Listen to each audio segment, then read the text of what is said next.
আজ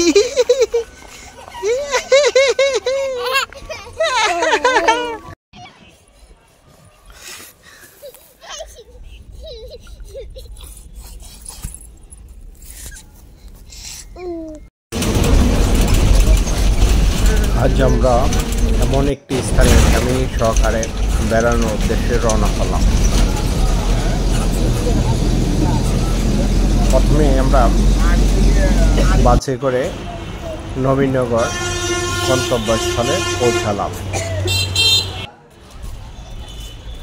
ভিতরে প্রবেশের আগে আপনাদের দেখানোর চেষ্টা করলাম চারিদিকের অবস্থা। আপনারা নিশ্চয়ই জানতে পারছেন এটি কোন জায়গা। তো যেটি বলি, বাংলাদেশের মুক্তি সংগ্রামের প্রধান 7টি আন্দোলনের নিদর্শন বহন করে এই জাতীয় স্মৃতিসৌধটি। এই মুক্তি সংগ্রামের জাতীয় স্মৃতিসৌধটি নকশা প্রণয়ন করেন সৈয়দ মাইনুল হোসেন। বিদেশি রাষ্ট্রনায়কগণ সরকারিভাবে ভ্রমণ করিলে বাংলাদেশে আসলে এই জাতীয় স্মৃতিসৌধটি পরিদর্শন করে এবং বিভিন্ন মহলের ব্যক্তিবর্গ এই জাতীয় স্মৃতিসৌধকে বিভিন্ন বাংলাদেশের 7টি আন্দোলনের মূল ভূমিকা হিসেবে 16 ডিসেম্বরে বিজয় দিবস উদযাপন করে এবং এই স্মৃতিসৌধটি 84 একর জায়গা জুড়েই অবস্থিত। আজকে এই স্মৃতিসৌধে আমার ফ্যামিলির সহ একটু ঘুরে ঘুরে দেখলাম এবং দেখানোর চেষ্টা করলাম।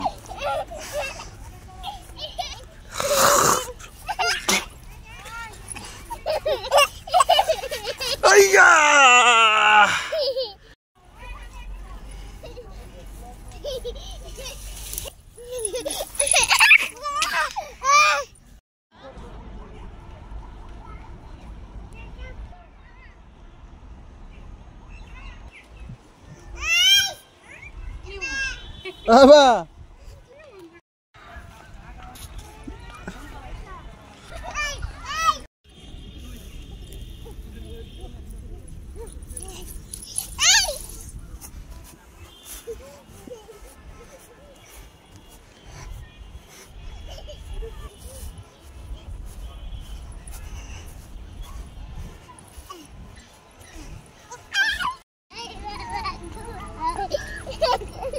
এখানে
প্রজাপতি ধুলছে তার মনের আনন্দে সবুজ শ্যামল এই স্মৃতিসৌধে। কত সুন্দর দেখছো।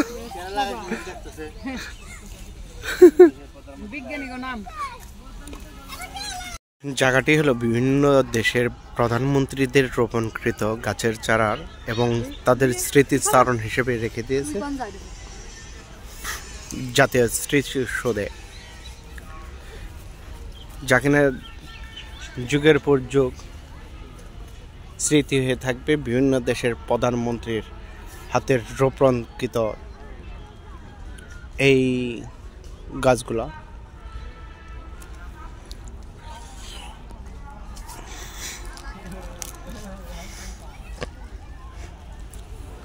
দর্শক দেখতেই পাচ্ছেন, এটা সাভারের স্মৃতিসৌধ, সাভার নবীনগরের স্মৃতিসৌধের একটি নির্দিষ্ট এলাকা জুড়ে বিভিন্ন দেশের প্রধানমন্ত্রীদের হাতে রোপণকৃত গাছের শ্রাতা এবং চারা রোপণ এবং স্মৃতিফলক হিসেবে তাদের নামকরণ করা হয়ে গেছে।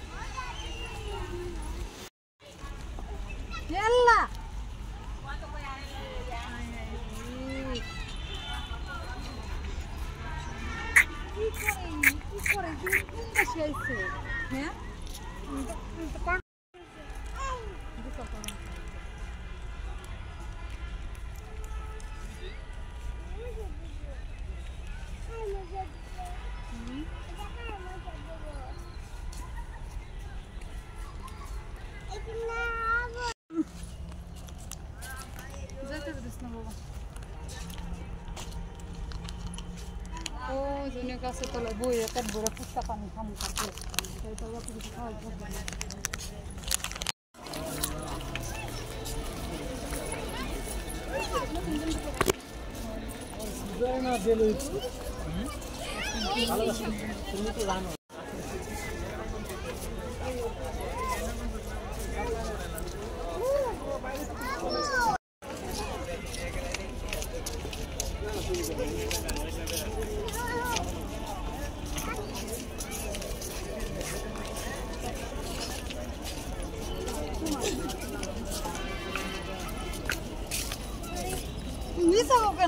Hey!